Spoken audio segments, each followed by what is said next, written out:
मैं एक news channel से हूँ और जनता जो मुझे सवाल पूछती है, जो मैं देखता हूँ लोगों को पूछते हुए, मैं वही आपसे पूछ रहा हूँ। अब ध्यान नहीं दीजिएगा, इससे भी बुरा दिन क्या आ सकता है हिंदुस्तान के लिए, बिहार के लिए, किशनगंज के लिए। नाले के किनारे अभी तक कचरा पड़ा हुआ है, लेकिन सैनिटाइज तो करवाया गया। सैनिटाइज नहीं किया गया, वो पानी भर के मार दिया गया। इसका भी जांच कराया जाए, बढ़िया से देखा। आजकल जो ट्यूट खेला जा रहा है इंस्टाग्राम और फेसबुक खेला जा रहा है, घर में बैठे हुए हनीमून मना रहे बीबी के साथ। एमपी के इलेक्शन जीत के गए, बहुत सारे एमपी एमएलए हैं, जीत के जाते हैं, ट्यूट खोलते हैं, हमने ये किया वो किया, कुछ नहीं, सब फोकसबाजी। यहाँ की जो जनता है जो लगातार पोस्ट करती है कि डॉक्टर जावेद आजाद लापता है, इजारुल हुसैन लापता है, यहाँ के एमएलए के बारे में, एमपी के बारे में, तो जमीनी स्तर पे तो उनका भी कोई काम दिख नहीं रहा, सिर्फ वो भी तो ट्वीट खेल रहे हैं। कांग्रेस के जो प्रतिनिधि हैं वो शुरू से यहाँ से जीतते आए हैं, किशनगंज कांग्रेस का पुराना घर रहा है। तो अगर कांग्रेस इतनी अच्छी पार्टी है या यहाँ के उम्मीदवार, यहाँ के जनप्रतिनिधि इतने अच्छे हैं, तो फिर यहाँ पे कमी क्यों है? और कमी का कारण नरेंद्र मोदी क्यों है? अगर बंगाल में मान लीजिए ये बंगाल के इलेक्शन जीत जाते ना, तो आज हावड़ा और विक्टोरिया मेमोरियल भी अब तक बिक चुका होता। बंगाल का जो लोग है ना, अगर बंगाल में वो जीत जाते तो बंगाल को कंगाल करने का ये काम कर देते मोदी जी। आप लगातार सोशल मीडिया के थ्रू वीडियोस पोस्ट करते हैं, ट्वीट करते हैं और लगातार नीतीश सरकार के खिलाफ और जिला प्रशासन के खिलाफ भी अपनी आवाज़ें बुलंद करते हैं। क्या रीज़न है, क्या वजह है, आखिर क्या दिक्कत है आपको? तो अभी वैक्सीन का कमी हो गई है हमारे देश में। पहले लोग लेना नहीं चाह रहे थे, लोग को जागरूक नहीं किया गया था। पहले जागरूकता करना चाहिए था लोगों को कि वैक्सीन लेना अनिवार्य है, ज़रूरी है हमारे लिए। अभी देश में वैक्सीन बहुत कम हो गया है, क्योंकि हमारे जो प्रधानमंत्री जो है वो बहुत दरिया दिली इंसान है, जो हमारे देश में वैक्सीन देना चाहिए। हमारे देश के गरीब किसान मजदूरों को वैक्सीन देना चाहिए, जो माइग्रेंट टाइप के लोग हैं उनको वैक्सीन देना चाहिए। उससे पहले अपने देश से पहले उन्हें दूसरे देश का चिंता पड़ी थी, दूसरा देशों में उन्होंने वैक्सीन को ट्रांसफ़र कर दिया, दे दिया, दान दे दिया। और दूसरी बात है, आपको अभी उनको क्या ज़रूरत था? अभी संसद का ये अपना महल बनवाने के लिए 20,000 करोड़ लागत से आपने महल बनवाया था। उस 20,000 करोड़ के लागत से आप हिंदुस्तान में बहुत सारी जगह पे, बहुत सारे स्टेट में, बहुत सारे ज़िला में आप अस्पताल बना सकते थे। अभी भी बहुत लोग को ऑक्सीजन मिल सकती थी, उस पैसे से खरीद सकते थे, दूसरे कंट्री से खरीद सकते थे, वो अच्छा फैसिलिटी प्रदान कर सकते थे। जब से मोदी जी आए ना ही हॉस्पिटल अच्छी बनी है, ना ही हॉस्पिटल की बात हुई है, ना ही एडुकेशन की बात हुई। वो सिर्फ फेंकते हैं और सिर्फ लोगों को सजेशन देते हैं रात में। मतलब वो जो बोलते हैं कि ये चीज़ें बनाए वो फेंकते हैं। अगर बंगाल में मान लीजिए ये बंगाल के इलेक्शन जीत जाते ना, तो आज हावड़ा और विक्टोरिया मेमोरियल भी अब तक बिक चुका होता। बंगाल का जो लोग है ना, अगर बंगाल में वो जीत जाते तो बंगाल को कंगाल करने का ये काम कर देते मोदी जी। बंगाल का लोग जागरूक थे, तो आपकी सरकार लाए। आपकी प्रॉब्लम मोदी जी से है? मोदी से है, बिहार के चीफ मिनिस्टर से भी है हमारा। बिहार के, अच्छा, बिहार के चीफ मिनिस्टर से क्या परेशानी है आपको? बहुत परेशानी है। सुशासन की सरकार है, डबल इंजन की सरकार है, वो खुद कंफ्यूज है, हम करें तो क्या करें। वो बीच में अटक गए हैं। पहले आरजेडी के जो साथ थे तो उनको डर था कहीं मेरे पे सीबीआई का जांच कमेटी ना बैठ जाए, सृजन घोटाला में ना ठोका जाए, उनको डर था इस बात का, इसीलिए वो आरजेडी छोड़कर वो बीजेपी से जाके मिल चुके हैं। और आपको बताते हैं अभी नीतीश कुमार जी है, अभी नीतीश कुमार के जितना भी मिनिस्टर है हुए, स्वास्थ्य मंत्री हुए या नीतीश कुमार हुए, आते हैं, गाइडलाइन देते हैं, सिर्फ सजेशन दे के जाते हैं। और नीतीश कुमार जो है, अब बताइए हमको सदर अस्पताल कहाँ का अच्छा है ना? और किशनगंज में भी देखिएगा, ये बिहार में किसी भी अस्पताल में देखिएगा खून का काला बाजारी चलता है, ऑक्सीजन का काला बाजारी चल रहा है, वैक्सीन का काला बाजारी चल रहा है। इस पर नज़र रखना चाहिए। उसमें बहुत सारे पदाधिकारी है जो घिरा सकते हैं, अंदर आ सकते हैं। किशनगंज में आपको क्या परेशानी है जो आप किशनगंज में बहुत सारे परेशानी है। किशनगंज का मेन जो मुद्दा है वो सदर अस्पताल देखिए, इतना बड़ा जिला है, उसमें सदर अस्पताल का हालत देखिए कैसा अस्पताल है। वहाँ पे कुछ नहीं हो सकता आपका, बस वहाँ पे मरहम पट्टी के लिए, नॉर्मल एक्सीडेंट के लिए ही वहाँ पे आपका कुछ हो सकता है, दूसरा वहाँ पे कुछ नहीं हो सकता है। वहाँ पे इसके लिए किसे जिम्मेदार मानते? वहाँ पे दलाल खड़ा रहता है कि आपको बच्चा का डिलीवरी कराना है तो चलिए प्राइवेट हॉस्पिटल में। ये हाल है किशनगंज का सदर अस्पताल का। यहाँ के जनप्रतिनिधि जो जीते हुए हैं उनको इस बात का ध्यान देना चाहिए कि आपके ही लोग के, आपके ही शहर के लोग, आपके ही जिले के लोग आज बदहाल हैं। अब ध्यान नहीं दीजिएगा, इससे भी बुरा दिन क्या आ सकता है हिंदुस्तान के लिए, बिहार के लिए, किशनगंज के लिए। अब आप लोग फ्रंट फेस पे नहीं आएंगे तो क्या कीजिएगा आप लोग? आपको फ्रंट फेस पे आना होगा ना, आपको मदद करना होगा। इन सब चीज़ों के लिए किसे जिम्मेदार मानते हैं आप? इस चीज़ के लिए देखिए, इस चीज़ के लिए सब जिम्मेदार हो सकता है। जैसे आपको प्रधानमंत्री जिम्मेदार हो सकते हैं, इसके लिए चीफ मिनिस्टर जिम्मेदार हो सकते हैं, इसके लिए यहाँ के डीएम जिम्मेदार हो सकते हैं, यहाँ के आपको सदर अस्पताल के DCO साहब हो सकते हैं, सर्जन साहब हो सकते हैं। अब नगर पालिका के देख लिए, इतना बुरा महामारी चल रहा, नगर पालिका के देखिए एक दिन भी ब्लीचिंग पाउडर नहीं डाला जाता, डीडीटी पाउडर नहीं डाला जाता, साफ़ सुथरा नहीं किया जाता, नाले के किनारे अभी तक कचरा पड़ा हुआ है। लेकिन सैनिटाइज तो करवाया गया किशनगंज। सैनिटाइज नहीं किया गया, वो पानी भर के मार दिया गया, इसका भी जांच कराया जाए, बढ़िया से देखा जाए। आपका कहना क्या मतलब है कि किशनगंज में जो सैनिटाइज हुआ वो बस पानी भर के मार दिया गया? कहाँ हुआ, कहाँ हुआ, कौन सा वार्ड में हुआ? शहरी क्षेत्र में हुआ है। कहाँ? हमने, मेरा वार्ड में तो नहीं देखा था। आप कौन से वार्ड से? वार्ड में नहीं देखे थे हमने, बहुत सारा वार्ड में हम लोग नहीं देखे, बहुत सारा वार्ड में नहीं देखा गया। अब 2-4 घर में मार दिए, फोटो पोस्ट कर दिए। फेसबुक पे राजनीति नहीं होता है, ये मेरा साफ बात है। आजकल जो ट्यूट खेला जा रहा है, इंस्टाग्राम और फेसबुक खेला जा रहा है, घर में बैठे हुए हनीमून मना रहे, बीबी के साथ एमपी के इलेक्शन जीत के गए, बहुत सारे एमपी एमएलए हैं, जीत के जाते हैं, ट्यूट खोलते हैं, हमने ये किया वो किया, कुछ नहीं, सब फोकसबाजी है। ऊपर राजनीति मत कीजिए, ज़मीनी पे अगर राजनीति करना है तो ज़मीन पे कीजिए।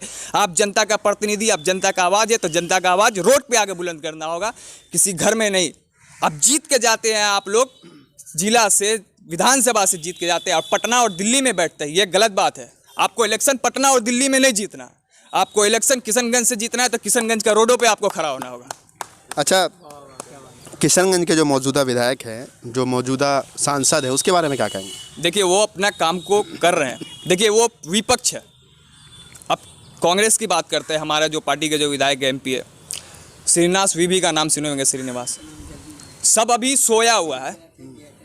श्रीनिवास वीवी जो है वो रोड पे उतर के दूसरों का मदद कर रहा है।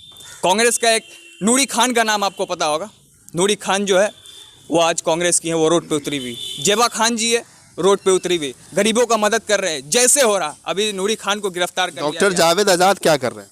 डॉक्टर जावेद आज़ाद अपना अभी गाइडलाइन दिए हुए हैं, मतलब गाइड दिए हुए हैं कि अभी हेल्पलाइन। देखिए, आपने सब पर सवाल उठाया, आपने जिला प्रशासन पर सवाल उठाया, आपने नगर परिषद पे सवाल उठाया, आपने प्रधानमंत्री पे सवाल उठाया, आपने नीतीश कुमार पे सवाल उठाया, लेकिन यहाँ की जो जनता है जो लगातार पोस्ट करती है कि डॉक्टर जावेद आज़ाद लापता है, इजारुल हुसैन लापता हैं, यहाँ के एमएलए के बारे में, एमपी के बारे में, तो ज़मीनी स्तर पर तो उनका भी कोई काम दिख नहीं रहा, सिर्फ वो भी तो ट्वीट खेल रहे हैं, वो भी तो, अब ऐसा कह सकते हैं? मेरा देखिए, हमने जो देखा है वो काम चल रही है।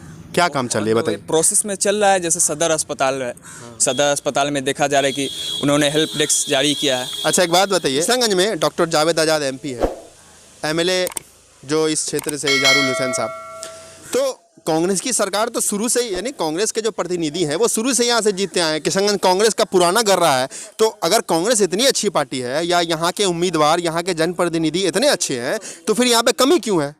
और कमी का कारण नरेंद्र मोदी क्यों है? कमी का कारण तो यहाँ के एमपी और एमएलए होने चाहिए। यहाँ पे सदर अस्पताल में प्रॉब्लम है, यहाँ पे दलाली होती है, तो इसके बारे में बोलिए। आप अपने एमपी एमएलए के बारे क्यों नहीं सवाल करा करते? हम बोल रहे हैं, देखिए यहाँ पे बहुत कुछ का एक प्रॉब्लम है, ठीक है। हम लोग जब से यहाँ पे हमारी सरकार, जैसे हमारे एमपी जो बने थे, तो हम लोग अभी तक विपक्ष में ही रहे हैं, लेकिन हमने काम किया है। हमने अलीगढ़ मुस्लिम यूनिवर्सिटी का बात उठाया है, हमने जैसे महानंदा नदी हुआ उसकी बात उठाया, हमने छोटे छोटे हर एक मुद्दे पर हम लोग संसद भवन से होकर विधानसभा तक हर एक बात को उठाया। अब ये हम लोग का क्या बोलते हैं, बदनसीबी है कि हम लोग विपक्ष में हैं। तो नज़र क्यों नहीं आ रहे हैं? हम लोग पक्ष में आएंगे तब ये किशनगंज विकास पे दौड़ेगा। अच्छा बताइए, आपके एमएलए ने, इजारुल हुसैन साहब ने एक पोस्टर जारी किया, उसमें अपना नंबर जारी किया कि हमारे जो है वो, अगर किसी को कोई प्रॉब्लम होती है तो वो हमसे कांटेक्ट करें, संपर्क करें। तो सोशल मीडिया में बवाल मच गया, क्योंकि उस नंबर पे कॉल नहीं लग रहा था, या कॉल लग भी रहा था तो उठा नहीं रहे थे। उसके अलावा यहाँ के जो सांसद है वो तो अभी तक एक बार भी दिखे भी नहीं है किशनगंज में, ना उनकी कोई टीम दिखी है, ना कोई काम करते हुए दिखी है। उस पर सवाल क्यों नहीं? क्यों नगर परिषद और जिला प्रशासन पर सवाल? देखिए, सबसे पहला बात, वो पोस्टर की जो बात कर रहे हैं, तो पोस्टर बहुत सारा फेक भी बनाया जा रहा है, ठीक है। आपकी भी फ़ोटो लगा के आपका भी नंबर दे देंगे कि कल वितरण हो रहा है तो आपको कॉल आएगा, तो आप भी चकमा में रहिएगा, ठीक है। पोस्टर फेक भी बन रहा। हमारा जो हेल्प डेस्क है जो बनाया गया मदद करने के लिए, वो 2-3 दिन पहले अभी पास हुआ है, नंबर दिया गया है उस पर। इतने दिन से कहाँ थे? इतने दिन से थे, इतना दिन से हम लोग काम कर रहे थे, लेकिन अभी हम लोग नंबर के द्वारा किया गया है, क्योंकि अभी कोरोना को लेकर अभी यहाँ पर गाइडलाइन ज़्यादा मतलब स्ट्रिक्ट कर दिया गया है, तो हम लोग प्रोटोकॉल को फॉलो करते हुए अपने काम को कर रहे हैं। इसलिए हम लोग हेल्प डेस्क वहाँ पे लगाए हुए हैं, नंबर दिए हुए हैं, उस पर हम लोग अपना काम कर। कहाँ पे मिलेगा ये हेल्प डेस्क? किधर है बताइए कुछ? पूरा फेसबुक में देखिए, ट्विटर में देखिए, सब पे लगा हुआ है। हमारे चैनल के माध्यम से भी वो हेल्प डेस्क का नंबर आपको मिल जाएगा। अगर आपको कोई प्रॉब्लम परेशानी होगी तो डॉक्टर जावेद आज़ाद जो यहाँ के एमपी हैं, सांसद हैं, और यहाँ के एमएलए जो किशनगंज विधानसभा क्षेत्र से एमएलए हैं इजहारुल हुसैन साहब, उसका भी नंबर आपको मिल जाएगा। साथ ही साथ कांग्रेस की जो टीम है उसका भी नंबर मिलेगा। लेकिन मेरा सवाल ये है कि आप जिम्मेदार क्यों नहीं मानना चाहते यहाँ के एमपी को, यहाँ के एमएलए को? देखिए वो तो हम तो देख रहे हैं ना कि काम कर रहा है। तो जनता तो नहीं देख रही है ना। इससे पहले जब कोरोना नहीं था उससे पहले किशनगंज के विकास के लिए सब मीटिंग किया गया, सब बात किया जा रहा था, सब कुछ किया जा रहा था। कोरोना में क्यों नहीं? प्रोटोकॉल, कोरोना में देखिए, कोरोना में भी प्रोटोकॉल है, प्रोटोकॉल का हम लोग फॉलो कर रहे हैं, फॉलो करते हुए हम लोग जा रहे हैं। जो जनप्रतिनिधि होते हैं, जो डॉक्टर हैं, जो नर्स हैं, जो छोटे जनप्रतिनिधि हैं, वो कोरोना वॉरियर है, कोरोना योद्धा हैं। तो कोरोना योद्धा अगर घर पे रहेंगे तो फिर गरीबों की मदद कौन करेगा, जो मरीजों की मदद कौन करेगा? तो ऐसा क्यों है कि वो अपने घर पे बैठे? मैं एक न्यूज़ चैनल से हूँ और जनता जो मुझे सवाल पूछती है, जो मैं देखता हूँ लोगों को पूछते हुए, मैं वही आपसे पूछ रहा हूँ। जो कमियां हमारे अंदर में, उसको धीरे धीरे हम लोग फुलफिल करने का कोशिश कर रहे हैं। जो हमसे पीछे गलती हुआ है उसको हम लोग सुधारते हुए जा रहे हैं। ठीक है, अभी जो भी है, आप मानते हैं कि गलती हुई है, कहीं ना कहीं ढिलाई हुई है? कहीं ना कहीं ढिलाई हुई, सबसे ढिलाई हुई है। हम सिर्फ अपने ही एमएलए एमपी को नहीं ढिलाई दे सकते। किशनगंज इतना बड़ा है, इतना बड़ा विधानसभा है, और सब भी विधानसभा के विधायक को देख लीजिए, उसका भी इससे भी बदतर हाल है। लेकिन हम लोग अपने गलती को सुधार रहे, जो हमसे कहीं कमियां हो गई है छोटी मोटी, उसको हम लोग सुधारने का काम कर रहे हैं। ठीक है, आप एक कार्यकर्ता के तौर पे क्या कभी अपने सांसद या अपने विधायक से कभी सवाल करते हैं, आप उनको बोलते हैं कि आपको ऐसा ऐसा करना चाहिए, या कोई सुझाव देते हैं? जी, हमेशा सुझाव देते हैं। देखिए, अगर हमारे पार्टी में कोई गलत है तो हम उसका पुरजोर विरोध करते हैं, साफ बात। क्योंकि उस इंसान के वजह से हम अपने पार्टी का चरित्र खराब नहीं कर सकते, क्योंकि एक आदमी का वजह से पूरा पार्टी को बदनाम नहीं कर सकते। जो गलतियां होते हैं, जो खामियां होता है, मीटिंग होता है, उसमें हम लोग सजेशन रखते हैं, सबको मौका मिलता है। कांग्रेस एक ऐसा पार्टी है जो मेरा जैसा आम आदमी को इतना बड़ा पोस्ट दिया है। आप कांग्रेस के कार्यकर्ता हैं? जी जी। किस पोस्ट पे आप? जी, स्पोक पर्सन है। स्पोक पर्सन है आप? तो आपको तो मतलब आप इस बात को मानते हैं कि कहीं ना कहीं कमी है आपकी पार्टी में और इसको दूर किया जाएगा, है ना? दूर किया जा रहा है। और किशनगंज में हर रोज़ तकरीबन 100 से 150 केस इस ज़िले में आ रहे हैं। लॉकडाउन भी लग गया, प्रशासन भी लगी हुई है, लेकिन फिर भी ये केस हर दिन तकरीबन 100 से 150 केस आ रहे हैं। तो इसको कैसे रोका जाए? देखिए, इसमें सबसे बड़ा रोल हो सकता है डिस्ट्रिक्ट मजिस्ट्रेट का, इसमें सबसे बड़ा रोल हो सकता है प्रशासन की, क्योंकि प्रशासन ही ऐसा चीज़ है जो सरकार से ज़्यादा कनेक्टेड रहती है। हम यहाँ पे हैं विपक्ष वाले, ठीक है। हो सकता है दुश्मनी के कारण हमारी बातों को दाब दिया जाए, हमारी बातों को नहीं माना जाए, लेकिन प्रशासन को इस बात को ध्यान में रखना होगा। प्रशासन को रिक्वेस्ट करना होगा, चीफ मिनिस्टर से बताना होगा कि यहाँ पे कोरोना बढ़ रहा है, इसका व्यवस्था किया जाए, बेड का व्यवस्था किया जाए, खाने का व्यवस्था किया जाए, रहने का व्यवस्था किया जाए, अच्छी फैसिलिटी दिया जाए, 24 घंटे इलेक्ट्रिसिटी अस्पताल में दिया जाए, इस चीज़ का मेडिसिन दिया जाए फ्री में। लेकिन इस काम को प्रशासन दूर कर सकता है। अगर डिस्ट्रिक्ट डीएम साहब चाहेंगे तो, एसडीओ साहब चाहेंगे तो, सीएस साहब चाहेंगे तो हो जाएगा, ये काम दूर हो सकता है, बहुत आराम तरीक़ा से हो जाएगा। और इंशाअल्लाह ताला बहुत जल्दी कोरोना ख़त्म होगा और सब कोई अच्छे से रहेगा। हमारे चैनल में आने के लिए आपका धन्यवाद। तो ये थे मोहम्मद कैफ, जो कांग्रेस के स्पोक पर्सन हैं। अगर आप हमारा चैनल यूट्यूब पर देख रहे हैं तो सब्सक्राइब कीजिए, शेयर कीजिए, लाइक कीजिए। और अगर हमारा चैनल फेसबुक पे देख रहे हैं, इंस्टाग्राम पे देख रहे हैं, पब्लिक ऐप पे देख रहे हैं, तो हमें लाइक कीजिए, सब्सक्राइब कीजिए और शेयर कीजिए। खबरों का सिलसिला जारी रखने के लिए देखते रहिए न्यूज़ मैप नेटवर्क। धन्यवाद।